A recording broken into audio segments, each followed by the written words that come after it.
But Matt was in St. Joe. He got to see the firsthand beauty. I mean, not the first time you've been to St. Joe, but he got to see this year's team for the first time in person. What were your thoughts? They're pretty good. This is KC Sports Network, proudly presented by Emprise Bank. Hello and welcome into this week's edition of That Football Show here on KC Sports Network, brought to you by our good friends at Holiday Distillery and Ben Holiday, bottled in bond bourbon. Go check them out in Weston, Missouri. I'm Tucker Franklin, joined as always by Matt Verderame. And Matt, you're in a little bit different of a location today. It might be a familiar location to people who are hardcore KCSN watchers and or hardcore just Chiefs fans in general. You might recognize that location. Matt, how are you doing? I'm good. I am in the podcast room of Sterling Holmes' house, as he has been kind enough to put me up for the evening. I was going to get a hotel in Kansas City and just hang out down near the plaza. He's like, it's crazy. Fiance's out of town. Come on over. So here I am. I'm living the dream. I'm saving a couple $100, and I'm chilling. I could have just expensed it to SI, but I just didn't feel right about it. So I'm like, I'm not really working at this point. So I was just going to stay at a hotel and eat it. But yeah, no, it's good, man. It's good. I got the drum heads behind me. I got the flag. We're good. We're covering a lot of bases. You got a lot of bases covered right there. You and I were both at Chiefs game. We missed each other like two ships sailing in the night. Just with the way the timing worked out, it's very unfortunate. I was hoping the picture that we could have and we should have taken together probably would have broken the internet. Just speculating there, but would have been great. But two ships passing in the night. Had to get out of there a little bit early because, look, if you guys listen to this show, I know that you guys probably listen to a lot of the other KCSN shows, and you know I do a lot of podcasts. That might be breaking news. I do a lot of podcasts. I talk to my computer like literally all day long. I wonder how that's going to do for my mental health later on in life. But nevertheless, the schedule is jam-packed these next couple of days. We'll have a lot of content for you coming out at KC Sports Network. But Matt was in St. Joe. He got to see the firsthand beauty. I mean, not the first time you've been to St. Joe, but he got to see this year's team for the first time in person. What were your thoughts? They're pretty fucking good. Yeah. What I saw the Packers on Tuesday. They were the first stop of this 7-stop extravaganza. And I walked away from Green Bay being pretty impressed. I thought the interior of their offensive line was a struggle, but otherwise I thought they were a good team. Yeah, 10-11 win team. Went to see the Vikings on Wednesday and thought McCarthy actually has real arm talent, more than I expect them to have. I have a lot of questions about the Vikings in some pretty key areas, like their secondary. Fair. But a team that you're okay, if McCarthy is good, they're respectable, they're decent. And then you show up to Chiefs camp, and the amount of talent on the field is just, it's legitimately almost overwhelming. I was trying to focus on Xavier Worthy and some team drills, but then I was Chris Jones doing something. And then Drew Tranquill just shot across the field. Rashee Rice is wide open for 20 yards on a cross, or Kelsey's wide open on a flag route. I can't even focus because there's so many, and that says nothing of Mahomes. Right. The first drill of the day was him just practicing rolling out to the left, and he's whizzed the ball behind his back for a 10-yard completion to a coach. It's just the two things that stand out with them, one of which is always true. They move so much faster than any other team you see at camp. Yeah. I mean, it is just, they're not even down the hill, and Andy's just blowing the air horn all right then, 7-on-7s. But the other thing is just Worthy had a great day today. I think by any measure, he had a great day. And I was talking to Nate Taylor, Matt Derrick, and a few of the other guys up in the media tent. I was like, he's their fourth option when Mahomes drops back to pass. He may become more than that at some point, but right now, if you were just sitting here saying, look, when Mahomes takes a 5-step drop, rank the guys you think are most likely to catch a pass. Kelsey's probably number one with the ball, right?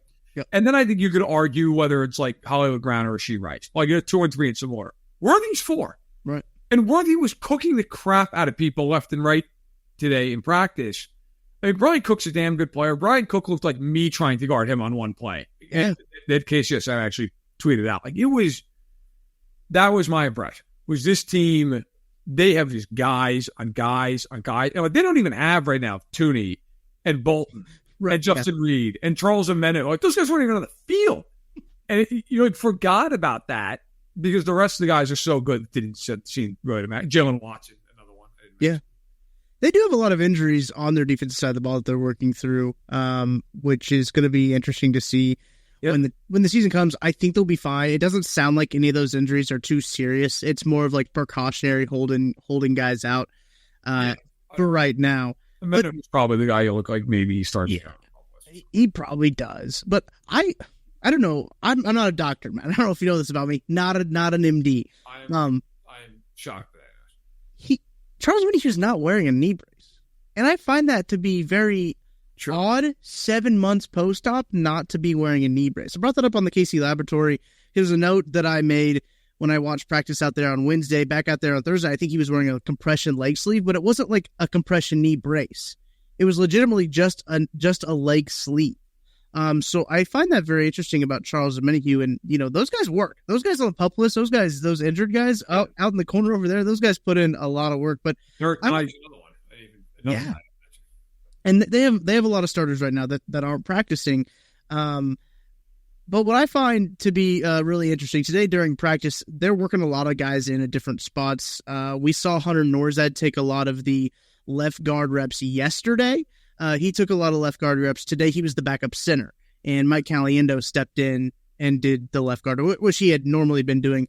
They really like Norzad's versatility, so they want to try him in a bunch of different spots, understand what's going on there. I thought Kingsley Suamataia had a really good practice today too. On the one-on-one drills, I know a lot of people, you'll see them on Chiefs News Daily, where a lot of people will see the drill and they'll see Felix Anudike or Uzoma use a speed rush, right, and get upfield. And they'll say, oh, that looks like a win, but it's 10 yards deep. That's a win for Kingsley. You can tell, I think there's one of the clips here too, like even Wanya Morris is like, good win. Like Wanya Morris is like congratulating him after like a Felix speed rush and he washes him down. And, he's been able to counter the inside moves a lot better because it seems like that's what Felix does is he'll do the speed rush on the first rep and then he'll do the inside move on the second rep. That's what he likes to do. And I think Kingsley's figured that out. By the way, speaking of the inside rush, Mike Dana today took Mike Caliendo to school in a way that was egregious on back-to-back snaps. At the first snap, Dana fired off the line and just got his hands in his chest and bull rushed him to Topeka. It was drawing. Oh my God. He moves in like one of those blocking sleds. Right. And the second one, I think Caliendo was like, all right, you're not going to bull rush me. And I went to fire out and Dana was just like, swim move by, see you, got it. You're like, oh my God. I mean, but again, that kind of speaks to what I'm talking about. So you're like, they're missing all these guys on defense. And you watch them and it was like, they're still really good defensively. They still have. Like, I don't know what the hell would make Calvin Joseph being the starter right now, but he's playing well. Dana looks terrific. FAU had what I think would have been a sack in team drills. If not, he would have blew up the play. Worst case scenario would have been a complete pass. Yeah. The secondary, they're missing Reed, but they're rotating in Hicks and Connor's playing all over the place. You have McDuffie, and it's just. The point of it is, most teams, with all their guys, you walk out of camp, you're like 5 Marine questions. Yeah, no problem. Here are 5 questions. Yeah. My biggest concern with the Chiefs is like if the interior of the offensive line gets hurt, they got a problem. Because I don't think the backups are like ready to really play football yet. That's pretty much it. That's pretty much it. Like even the left tackle thing. Yes, it is a concern until it's not, right? Like they've got to prove. But damn well, if they go through 2 preseason games and like Brett and Andy are sitting there going, listen, man. It's not good. Like, Brett's going, all right, I got Donovan's number. Like, yeah. And you don't even want about Donovan Smith. Like, he's good enough. They can clearly win a Super Bowl with him. So, I just don't see they're so loaded everywhere. Right. The only thing I will say, and I don't, this isn't like a picking on him thing, but I have to just say, because it stood out to me. They were doing one-on-ones with the receivers in the corners. Like, those are drills typically. Like, the receivers should win for the most part. Right. Okay. Should win. There's no help either way. But Skyy Moore tried to run a skinny post on Joshua Williams. Joshua Williams literally ran the route for Skyy Moore and intercepted it. And Skyy Moore was like 3 to 5 yards away from Joshua Williams. It wasn't even close. Yeah. And I was like, man, you've got to at least like contest for that ball. Like Williams, like honest to God, ran the route better than Skyy Moore and just picked it off. And like there was audible cackling in the media tent. Like, oh my God, it was so embarrassing. Yeah. Like, look, dude, you got to at least like be in the vicinity of where the ball's supposed to be. Like you can't get like whatever the hell like the reverse version of Most is. It was that. Like you can't get beyond. Like, there we go. I like that one. 1-on-1 with Joshua Williams, who's not playing ahead of Kelvin Joseph. Like it was humiliating to the point that, oh my God. That was a rough moment for Skyy Moore. So Skyy Moore's become a really interesting talking point, it seems like, on Chiefs Twitter. There's one camp, he's becoming pretty polarizing when it got one camp of like, oh, he's just fine. Like he's been playing just fine since the pads come on. Like, yeah, he's had a couple good catches, I think, that have been tweeted out there, but it's the stuff that you're not seeing that I think is the big part of it. I take a lot of clips from training camp. You know that, Matt. My phone is full of plays from training camp that right, no one can stop me, and that have never seen the light of day. And a lot of plays that will see the light of day. And I think a lot of them contain actions of one of Skyy Moore. And I think that like there's a little bit there of what you see on social media is not the whole picture, right? He might have made a really good grab at, let's say he had a really good one-on-one rep. I tweeted out a one-on-one rep where against Trip McDuffie where he caught a ball across the middle. As you mentioned, one-on-one drill is designed for wide receivers to win. He had a good catch there. Catch in traffic, nice. In the team period, he drops a pass. So like there's like a push and pull there of like you're gonna see the good stuff on social media, but it's the what you don't see that you need to be cautious of. He did get a little bit more run with the ones today on Thursday. I thought that was interesting than he had in days past, but they're doing a lot of different stuff with the offense today. Nico Remigio didn't get near as much run with the ones that he has in days past, but yeah, I thought overall, it's hot up there at St. Joe. The storm did calm it down a little bit in terms of the weather, but like it did not skip a beat. I don't think in terms of heat, it ramped right back up. But overall, I always get curious. You mentioned like the pace of the practice. I saw you made a tweet about it as practice was getting started. I only really ever know a Chiefs game because I've only really been to Chiefs training camp. I'm always so curious to like how it compares to the other ones because it is legitimately zero wasted seconds at all. It is air horn on to the next thing. Everyone's doing reps. Everyone's getting through. The drills are very tight. I was sitting over there by Joe Cullen in the D line. I love to sit over there by Joe Cullen. I'll either go to Joe Cullen or I'll go to Andy Heck. They're on two sides of the field. Those are the two sides of the field I like to stand on. And I just love to watch those guys work because they get reps in fast and like they do not miss a beat. It's honestly very impressive to see just like how well and organized everything is. You go to other camps and like of good teams and they structure 15, 20 minutes. And then they get into some individual drills and it's like, okay, take some reps. A couple guys, some vet days, we'll dance into the music. That's cool. And then you get to Chiefs camp and the practice starts at 9:15 and then 9:07, like just a horn go off and guys are just like, jogging down the hill and we're right into it. We're pads. There it comes. I mean, I don't know how many, I'd have to go back and look. They at least did 4 or 5 team 11 on 11 periods today. Probably 4 today. I think they did 4. Like there are teams that'll do 1. Right. And like for like 6 minutes. Okay. And there's no tackling. Like it's like just grab the guy and do a dance for a minute and that's a tackle. And then there's the Chiefs. We're like, you want to run power sweep to the outside? Drill him. But they did a long drive for 18 plays. They did an 18-play drive today. It's unbelievable. But honestly, too, I really think it prepares them so much better than a lot of these other teams. That's why they're so good at the beginning of the season all the time. Right. There's so many of these teams that it's just like, okay, we're not going to play in the preseason. And we're not going to tackle to the ground at training camp. And we're not going to push these guys that hard because we just want to get them acclimated. And then Andy's out there like, if we could do this in Siberia, we would do it. We will do like Western Missouri's not enough. We're going to Siberia next year. Like it's just they practice hard, and they practice in 100-degree heat some days. The end of their practice was a long drill followed by running for conditioning. Like, they were just running them up and down the field. You know how many times I've seen anybody do running since I've been on this camp tour or last year's camp tour? Zero. Okay. Like, they didn't do that at the beginning to loosen up. They were doing running at the end of the practice. Like, there was like, we haven't worked hard enough. You're going to run some now. And the thing that stands out, nobody complains about it. They just do it. It's like, okay, we're going to do it, including Travis Kelce, including right. Like, it's not like it's the young guys and like the veteran guys. Like, all right, man, have a nice day.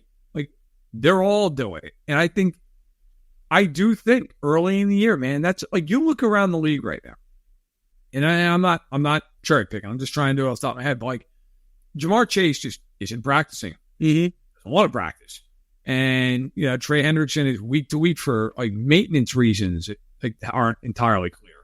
And like, I'm sorry, the Bengals, if that goes on all off season, they're not going to be as prepared week 2 as the Chiefs are. They're not going to be. Yeah. Like, it just flat out, they are not going to be as prepared. The Chargers, not that it is his fault by any means. Justin Herbert now has like plantar fasciitis in his right foot and is in a boot. Yeah. And they expect him to be ready for the regular season, which means he may not be ready for the regular season. And even if he is, that's an entirely new offense with all these new guys. And guess what? Now, like, you're not going to be able to work with him at all. You're going to tell me they're going to be as prepared for September as Kansas City? Like, no, they're not. And that teams, like, again, the Chargers, nothing you can do about that. It happens. But like the Bengals and, you know, all these teams that give these guys a bunch of days off, this stuff matters. It matters a lot when the Chiefs are like, hey, no problem. This is a picnic compared to St. Joe. Like, let's go out and play some football. It is something to note too. And historically, the Bengals have started very slow in their time with Joe Burrow. And like in the first half of the season, I truthfully do think the Chiefs got the Bengals at a good time. But let's talk about some league-wide headlines. We're going to take a break first. I want to dive back in to that Justin Herbert news because it's weird, and I think we should talk about it a little bit more before we dive into some other things going around the NFL. We're going to take a break. We'll be right back. We appreciate you supporting KC Sports Network by listening to our podcast. You have helped us become the highest-ranked Chiefs podcast network in 2022 and 2023. And don't forget about our daily Substack newsletter, the best written analysis you can find on the Chiefs straight to your inbox every day. kcsn.substack.com. You know when you discover a new binge-worthy show or a song that you bump on repeat and you have to share it with your friends so they can experience just how awesome it is? That's kind of what it feels like when you discover Mint Mobile offers premium wireless for $15 a month when you purchase a 3-month plan. That's such an awesome deal, there's no way you can keep it to yourself. Friends don't let friends overpay for wireless. Say bye-bye to your overpriced wireless plan and switch to Mint Mobile. Mint Mobile is here to rescue you and your squad with premium wireless plans starting at $15 a month. All plans come with high-speed data and unlimited talk and text delivered on the nation's largest 5G network. Use your own phone with any Mint Mobile plan and bring your phone number along with all of your existing contacts. Ditch overpriced wireless with Mint Mobile's deal and get 3 months of premium wireless service for $15 a month. To get this new customer offer and your new 3-month premium wireless plan for just $15 a month, go to mintmobile.com/KCSNTFS. That's mintmobile.com/KCSNTFS. Cut your wireless bill to $15 a month at mintmobile.com/KCSNTFS. $45 upfront payment required, equivalent to $15 a month. New customers on first 3-month plan only. Speed slower above 40 gigabytes on unlimited plan. Additional taxes, fees, and restrictions apply. See Mint Mobile for details. Matt, before we had started this podcast, we were talking about a little bit about Justin Herbert and the plantar fascia, right? The part of your body that is the plantar fascia. And I said the only reason that I know what a plantar fascia is because of Albert Pujols when he played for the Los Angeles Angels.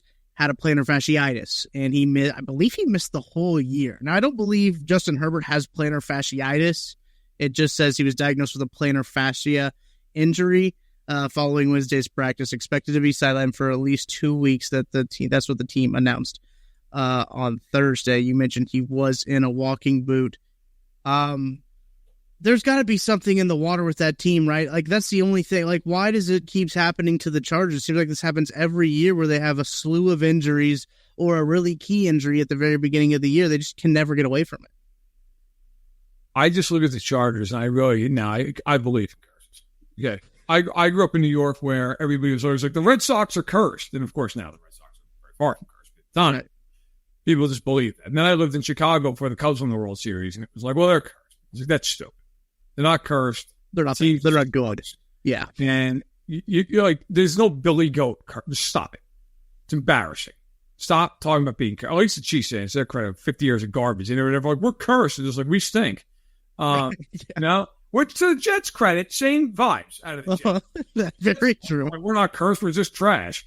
Appreciate that. That's how you got to be Knicks fans. Same deal. The Chargers are just what happened to him? He literally was on the field. Yep. According to Daniel Popper of The Athletic, who covers them as a beat writer, he was on the field for every first team offensive rep on Wednesday. Like, what was he hitting in his car and just like, oh my God, my foot hurts. Like, what? Like, I obviously you would assume it happened at some point during the practice. Maybe he toughed it out for a little while, but it's just like, if you said to me, sight unseen, somebody got hurt today, and you have no idea how it happened, what team does he play for? Not even a hesitation. It's the Chargers. Not even a question. Right. The only question is, who is it? But I think the real thing is, like, look, even if he plays week one, now their season starts out, they play the Raiders and they play the Panthers. So like, that helps. But then you have the Steelers and the Chiefs. And the reason I put the first 4 weeks is if he starts on the PUP list, he's missing the first 4 games of the year. So those would be the out for Easton Stick as their backup. We saw Easton Stick last year. Easton Stick could not beat Blaine Gabbert, who was playing with all the twos except for Chris Jones, who was definitely trying to get at Easton Stick for $1 million. What a weird game. The game was hilarious. Yeah. That game was so bad that I was so thankful that Chris Jones thing was going on, because I'm like, this is the only reason I had to watch this game.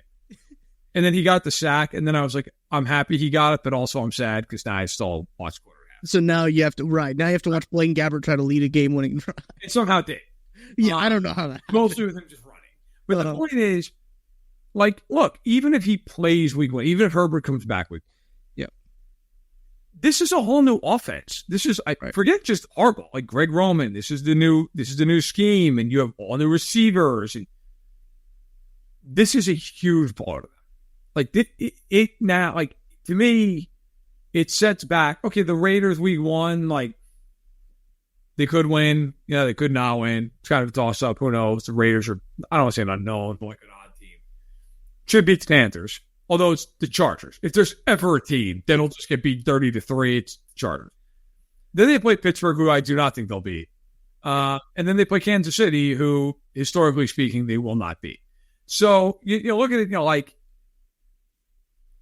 if he doesn't play all summer long, and then they got to get into this thing right away in the new offense, like, what may have been a 2-2 start might be a 1-3 start, something like that. And they don't have the margin for error that you sit there and go, they'll be fine. Like, they'll rip off 5 out of 6 at some point. Like, they're probably not doing that. So, the Herbert thing is significant. Especially with the way that, looking at this from a Chiefs perspective, right, too, obviously you never wish ill for players like that. But with Herbert going down, the Chargers were the Chiefs' biggest competition in the AFC West. And if they lose their starting quarterback for 4 games, minimum 4 games, give them the T-shirts and hats now. I mean, I don't know how any other team could even compete. I know that what's his buckets out here saying that Bo Nix is good. Sean Payton, he's like, he's progressing really well. He's probably not telling the truth. I don't believe in Bo Nix. I don't know a single person that does believe in Bo Nix. You show me somebody that believes in Bo Nix, I'll show you a liar, Matt. Adam Rank of NFL Network has him going 10-7. That is, and winning it outright. I was like, wow, man. Like, at one point he had like 9-4. And it's like, I'm not picking on Adam. I honestly don't know at all. But wow. Like, that's, I'll say this for the man. Bold. Not Yes. break out on that branch. Yes. You know? Someone's got to do it, I guess. Someone's got to be the punching bag. And I guess you got to have... Look, the Chiefs can't do the Georgia thing where they just make up and said, people said we were going to go 6-6 this year. Like, yeah, no one said that. Right. You made that up. The Chiefs don't have to do that because people are continually saying stuff like that. Like they'll miss the playoffs. And it's just like, why are you saying this? You got Raiders players showing up and using a Kermit puppet. Like, what? The Chiefs are going to find the one national guy who's like, you know what? 9-8. And Mahomes is going to print out 100 of those tweets and make his wall like a beautiful 9. Yep. And just wake up every day. Speak, do you think we're going 9-8? That's what they think. And then that'll be the motivation. And like then when they're like 9-1, but they think we're going to lose the last 7. Yeah, like you can't let up. Yeah, it's just that's who they proved to be over the last half decade. But the division is like it. Look, man, there's no arguing it. Like if the Chargers aren't good, whether or not it's because Herbert's hurt or they're just not good, like talent's not there or whatever. Yeah. I genuinely look. I'm picking the Chiefs on the record to go 13-4 this year. I think this is what they're going to be. I think they'll load it and everybody. You could make a real legitimate case you can win this division by like 6-7 games. Oh yeah, like it's now. Look, I would say I think the Chargers are going to be around 500, so I think it's what 4 or 5 games. Yeah, which is still huge. You could really like if the Chargers, like let's just say I'm not obviously rooting for it, but like if Herbert's out for half the year. And they're brutal. And they're like, all right, you know what? We're not going to rush this back. You know, it's one of those things where they're like, hey, you know what wouldn't be the worst thing in the world? Top 5 pick again. Hey, Justin, why don't you take your time, man? Like, we're 2-6. Right. Like, then there's a world where you're like, the Raiders finish second. It's 6-11. You know, we saw that with the Pats forever. Where they would go 14-2, and the Dolphins are like maybe 6-10 this year. Like you know, you're like, my God, it's over by Halloween. Yeah. So, I thought about this when you were in the middle of talking about the division and quarterbacks missing. God forbid, knock on every piece of wood that you can. Patrick Mahomes goes down. Carson Wentz has to come in and play. I still think they win the division. I thought about it. I don't want to think about it. Right. Yeah. I think Carson Wentz, sans Patrick Mahomes, is the best quarterback in this division. Outside of Justin Herbert. If Justin Herbert is out. I was going to say, Herbert. Yeah. If Herbert's not healthy, like almost like without arguing, he's the best quarterback in the division. Right. And Minshew, I mean, you could get, like, I don't know. I mean, Wentz has accomplished a lot more in his career than Minshew has. Like, that's true. That would be the most devastating thing for the AFC West. Oh my gosh! If like, and again, like you, I mean, hey, like, you hope to God he never gets. God forbid, knock on wood. All the things you have to do to keep this from. But like, if Wentz led them to like a 12-5 record, and they just you rolled the West. Then Mahomes comes back and blows to the playoffs. Like, yeah, that's it. I mean.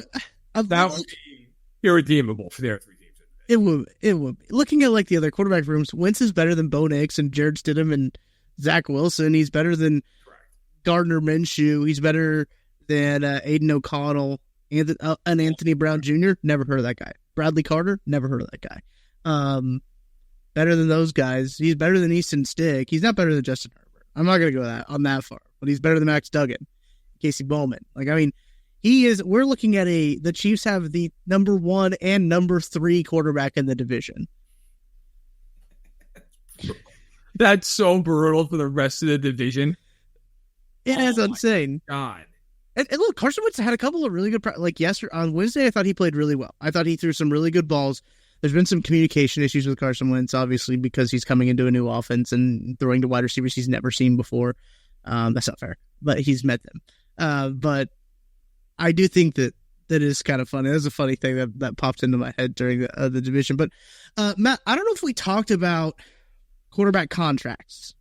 I don't know if the Jordan Love one came down the last time we had recorded. I don't think it had. No, because I felt like that was on like a Friday. And then like the 201 came out. I know we haven't because I was up in Wisconsin when that happened. So yeah, no, we had not thought that. There we go. So the order of operations of that happening with like Tua and then Jordan Love, so funny, number one. Unbelievably funny, great timing.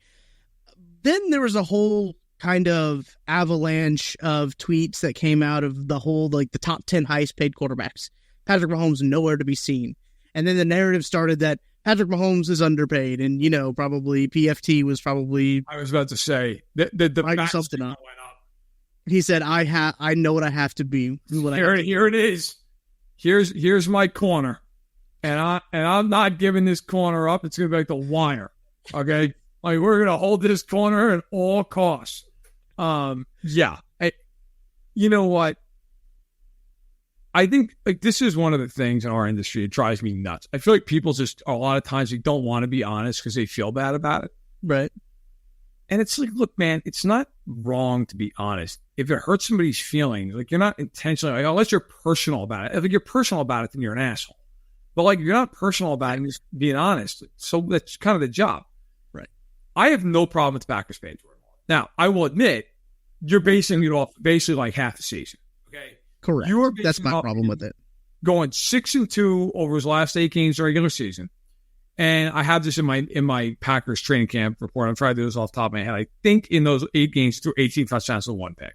Like that's what you're basing it off. And then you lit the Cowboys up and played well against the Niners for 3 quarters. Fine. I also have had the benefit of I've seen Jordan Love up close a whole bunch. So like I see the way he practices, I see the way his teammates and his coaches are with him. Like I don't have a problem with the Packers paying him. Now, I think if you're the Packers, you probably wish you could have got him a little cheaper, but that's not the way the world works in the NFL. Right. I don't have a problem paying him that because I think that kid's a top 10 quarterback either now or at some point very soon in the NFL. There is no way on God's green earth I'm paying Tua that much money. I'm just not. Sorry. There's no way I'm doing it. I don't understand if you're Miami. Just play it out. Just play it out with the guy. Let the season happen, see what happens, and then okay. Look, if he has a great year, tag him, sign him. If he has a year where you're like he's good, but like we still aren't 100% sure, tag him, play it out again. Yep. And if he's not good, or God forbid he gets another concussion, gets hurt, you're like okay now we really don't feel good about the future. Then you can move off of him and you're not paying anything. Yeah. Like what was the huge pressing? Like we have to give him 212 over 4. Like why? Like, why did they give him that? Like, my argument would be if Jordan Love went on the market, like the trade block tomorrow, and the Packers hadn't signed him yet, okay, we're willing to deal him. I feel very confident in saying that they would have been offered multiple first-round picks to Jordan Love. Yeah. There is not a chance on God's green earth Tua is getting 2 first-round picks back from Miami. There's no way that's happening. Right. You have Tyreek Hill, Jalen Waddle, Raheem Mostert, Devin Achane, Mike McDaniel calling the plays. And against good teams, you're a guy. Like, you're a guy. Not even with weather factored in. Like, just against good teams. Your stats are like backup level. Right. I'm sorry. Like, there's no way. I'm not saying I would never pay him. Like, if he went out this year and he looked better, let's have the conversation again. But, like, based off what I've seen to this point, there is no way I would have given him $53 million a year for 4 years. I agree with you. Again, I mentioned the timing of the contract. Okay, I was looking up this game too. The Chiefs kind of dismantled the Dolphins in both the games they played. And obviously the weather had the effect in one game, but like both teams were playing in the weather, so like I don't understand that argument. The other good team, the good defensive team they played was the Baltimore Ravens. They beat them 56-19. And I watched that game, man. That could have been worse. Yeah. Like, also, the game that really sticks to me, like the playoff game was ridiculous. But I also will grant, like, that was impossible. Like, that game, they had no shot in hell playing that game. Correct. I go back to the game before that, when the division was on the line. And they're playing Buffalo, and you're like, all right, Buffalo's beat up to all hell. And it's in Miami. And for those who don't remember, Josh Allen in that game was a circus. Like, threw 2 picks. I'm looking it up right now. Yeah, lost a fumble. Like, did everything imaginable to lose that game. Now, you look at his numbers and go, wow, 30 of 38 for 359 and 2 touchdowns. Yes, but the 3 turnovers were everything they could do to lose. Everything. Tua in that game went 17 of 27 for $173, a touchdown, and 2 picks. Sorry, man. Like, don't feel great about it. Like, that was in your building. Right. With the season, like, hey, everything you worked for on the line. And you got shut out in the second half. And it wasn't like they couldn't get the ground game going. They were averaging 5.5 yards per attempt. Like, you even had that at your disposal. And it just didn't matter. And I don't want to hear, like, well, Jalen Waddle didn't play in that game. Okay, fine. You had Tyreek Hill. Like, right. You're a great running game. Like, you can't score more than 14 points against the Bills, who the Chiefs then played 2 weeks later and had 1,000,000 yards against. With MVS and Justin Watson and McCole Hardman. I mean, come on. I can't do anything. So, yeah, the $53 million a year to me is just, that seems like they sat there and they're like, we feel like we're supposed to do this. So we're going to do this. And so, yeah, you know what? It's kind of like when you date somebody for like 3 years and you kind of get to that point where you're like, probably should marry them because you've been together a while. Then your buddy is like, hey, man, you can't do that. That's a terrible idea. And I'm not, maybe or maybe not speaking from experience from my 20s, but like literally went to a jewelry store to look for an engagement ring, somewhat half-heartedly, but I was like, I've been with this girl longer. And God, sweet girl, but it would have been a disaster to us. And my buddy, God bless him, thank God, was like, bro, I will throw my body in front of you. You cannot do this. And it was like the biggest saving grace of my life. But in my end, I was like, we've been together long enough. We're in our mid-20s. I feel like this is what I'm supposed to do. I feel like the Dolphins are sitting there and they're like, let's just go ring shopping. This has to happen. We're going to Zales.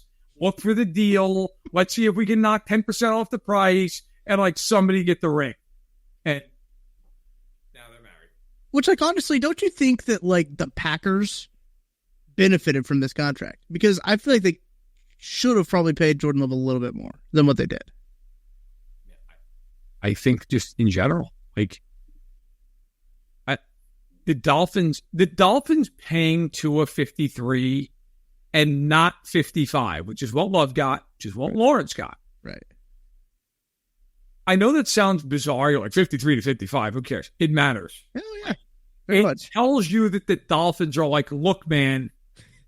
They got to pinch that. Like, yeah, like at some point, like the jewelry is expensive. And we're not getting that last time. We're not. And like, if you really, if you're talking about Mr. or Mrs. Right, I feel like you get that extra diamond. It's true. Just saying. I'm just saying. It's a great point. It's a very interesting dynamic going on in the NFL right now because, a lot of time players are either there's no such thing as a properly played player. Like, I firmly believe that there is no such thing as a player that is getting paid exactly what they are worth, right? They're either underpaid or overpaid, according to, I guess, the masses.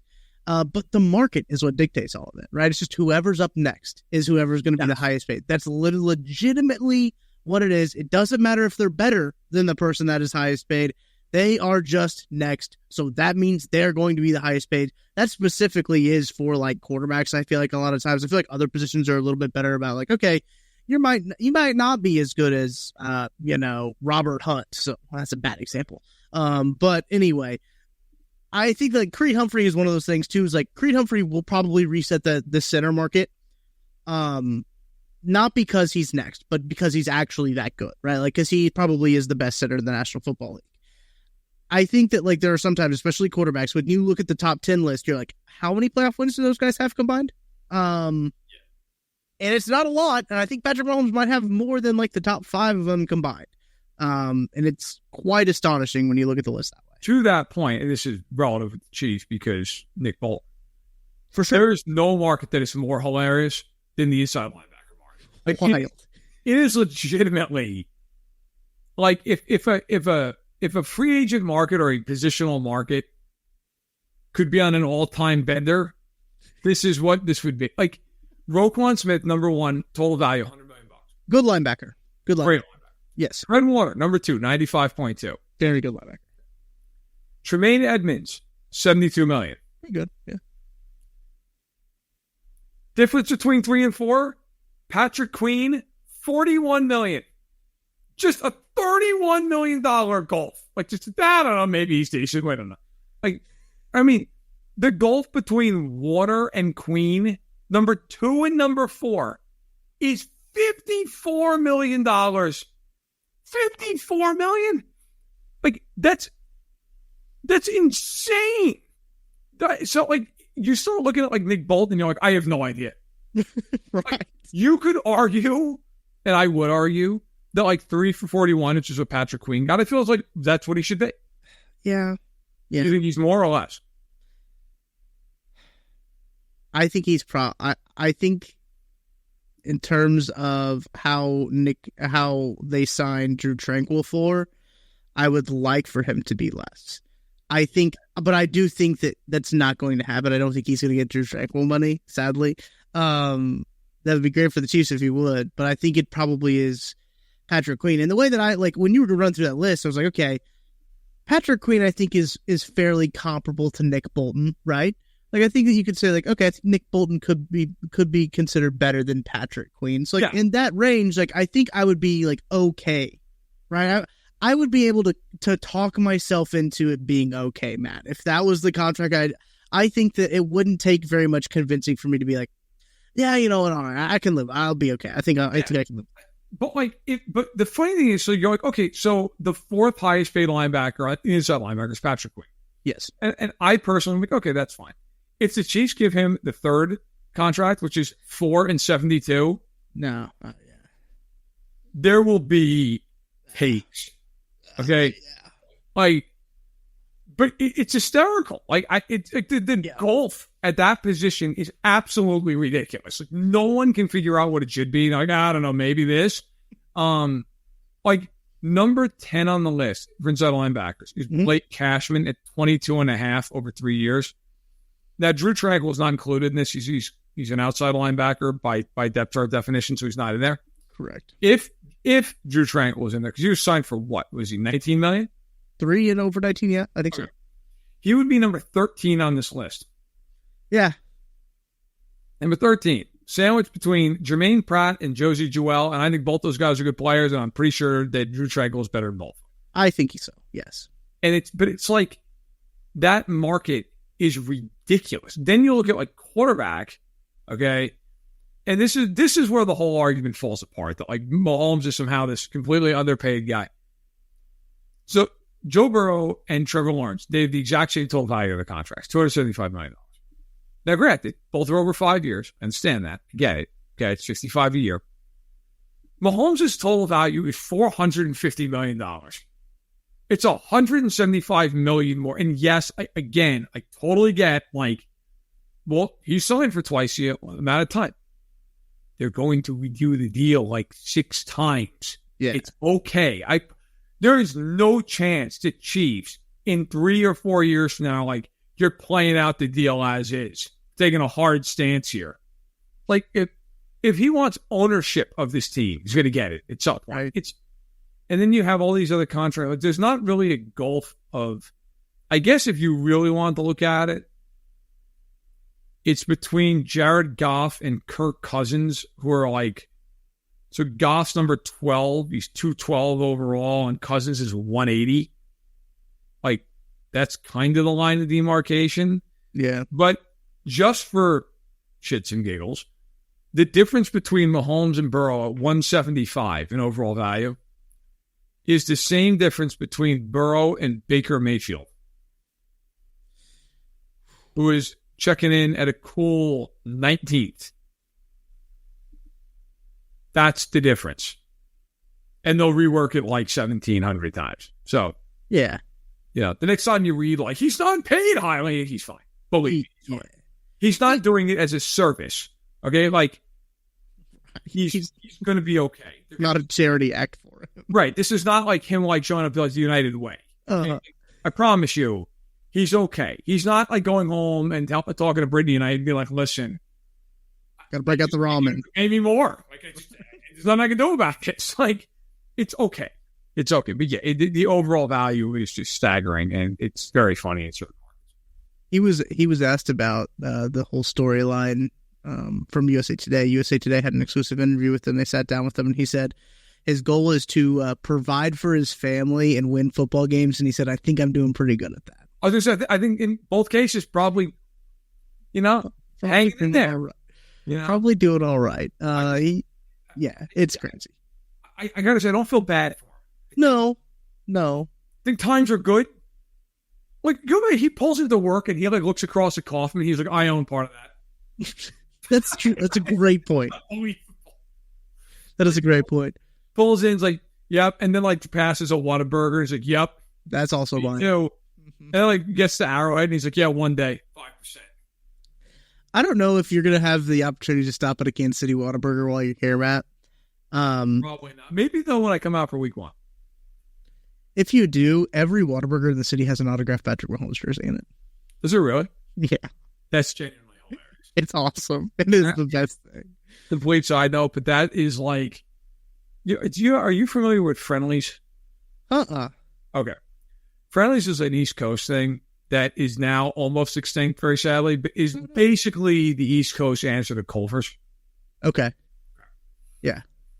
So I grew up on Friendlies. Great, awesome place. Like an old school type place, kind of like a family feel, whatever. Great place. And for a while, this might be why they're going out of business, actually, now I think of it. They had what they called a crowd pleaser Sunday, which was 12 scoops. And it was meant for if you and your buddies came in after a high school football game and hey, you get 6 flavors, two scoops for each, and then whatever, you sit down and here's a half dozen spoons and go on. But they had a thing where if you ordered it for just yourself and you could eat it in under 12 minutes, it was free, and you got your picture on the wall. And I had a buddy also named Matt, aka Big Cat, who played hockey with, who made me look small. Just a big individual and always loved the man. We would go, and I was like, there's no way in hell I'm not even trying that, man. I'm getting 3 scoops Sunday and calling it good. Yeah.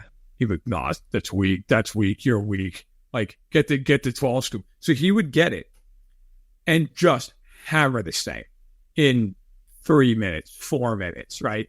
So they put this picture of him on the wall where he looks dazed and confused because he's fighting through incredible bowel pain and also a devastating headache. Right. And I remember one time we went to a Friendlies, I don't know, it was 30 miles from where we normally go. We were on we were on the road for a hockey, a high school hockey game. And we were like, oh, cool, Friendlies. And we go in. He's on the wall. I'm like, you didn't hear when he's traveling around? Are you? And he's like, I had to make my presence known. It's a different photo and everything. What the hell is going on? He was on multiple walls in front of us. He's basically like the Mahomes version of the Whataburger.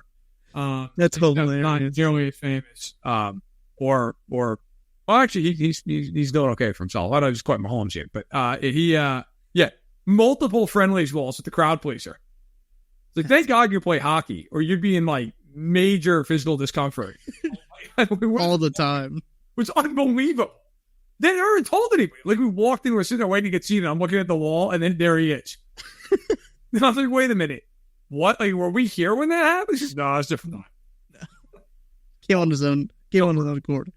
That is incredible. I got to do some research on Friendlies now. I got to figure it out. Great place. There's a handful of them left now. It's very sad. That's too bad.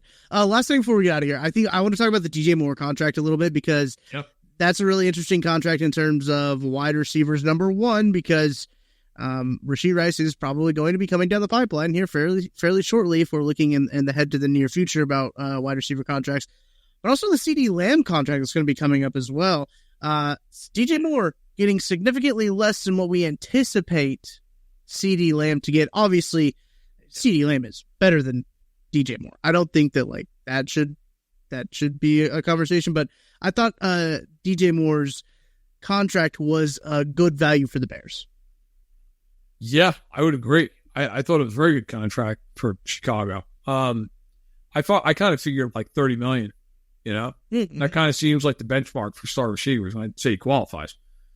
Has anyone ever done more with less than DJ Moore in recent years? His quarterbacks that he's had in his career, I got to go back and look it up, but he has not had like a decent quarterback. It's like, and again, another Chicago guy, like on Allen Robinson, like you're like, my God, this guy could have been Jerry Rice if they'd given him like Jeff Garcia, even. It would have been okay. Also, fun fact, Allen Robinson, last guy to have 1,000 back-to-back yard receiving seasons for the Bears. DJ Moore could do it this year. Wow, there you go. Mm-hmm. There you go. I thought he was going to get 30 a year, which not I got crazy under that, but yeah. Look, Rashee Rice is still too far away from me. You're still talking 3 more years. So like, right. First of all, seriously, like Rashee Rice has to show that he can be trusted. Because I don't think the Chiefs are I could be wrong. The Chiefs paid Tyreek Hill once upon a time, although Tyreek Hill, when he got that second deal at that point in Kansas City, had not been in the news in a negative way. Now, after that, there were all those allegations. Yep. They ended up not proving out.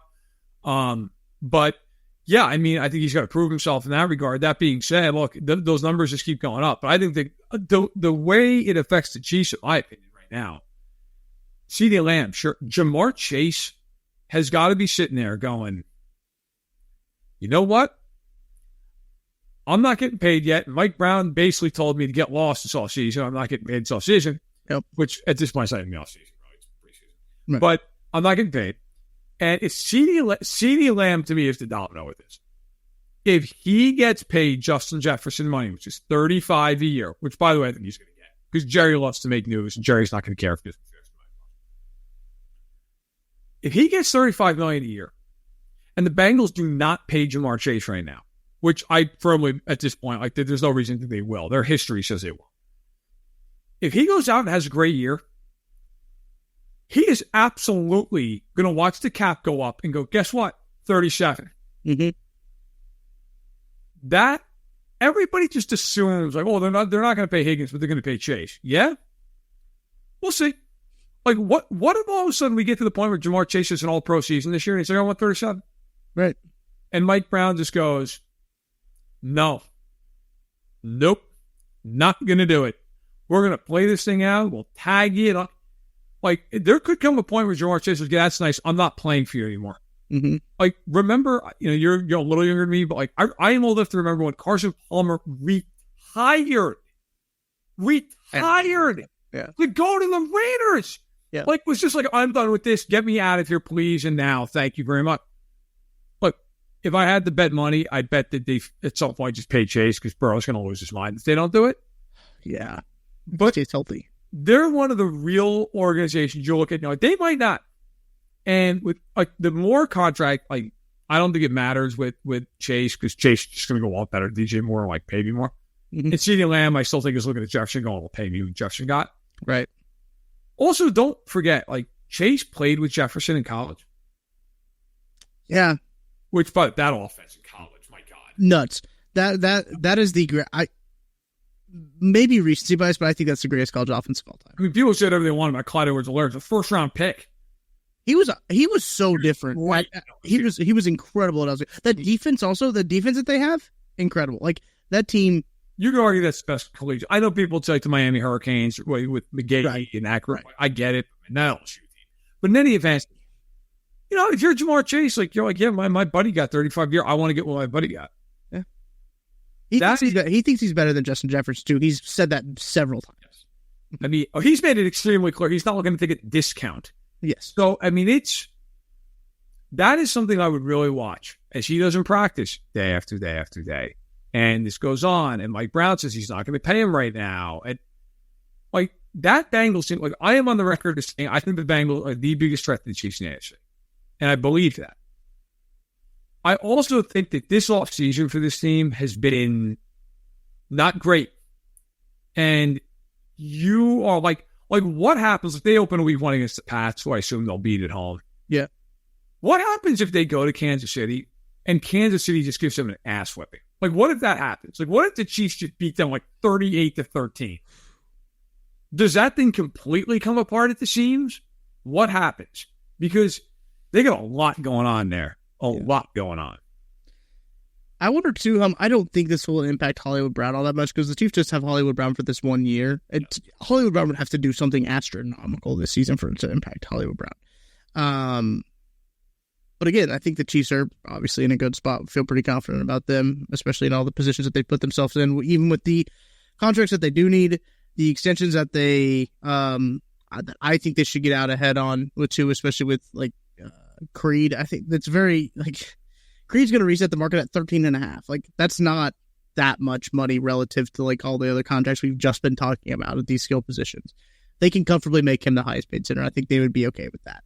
But yeah, I think the Chiefs are in a good spot. I'm glad that you were in Kansas or in St. Joe, I should say. You were in St. Joe to see these Kansas City Chiefs take the field, take action. Too bad we couldn't meet up. We'll have to do it for week 1, I guess. Week one. We'll go to a Whataburger and do significant damage. I love Whataburger. I've never been. So never been to a Whataburger. Fine, that's what we'll do. There you go. We will do it. Whataburger. This show live from Whataburger would be insane. By the way, what is the old Bill O'Reilly? We'll do it live. Right. One of the greatest clips in American history. We'll do it live.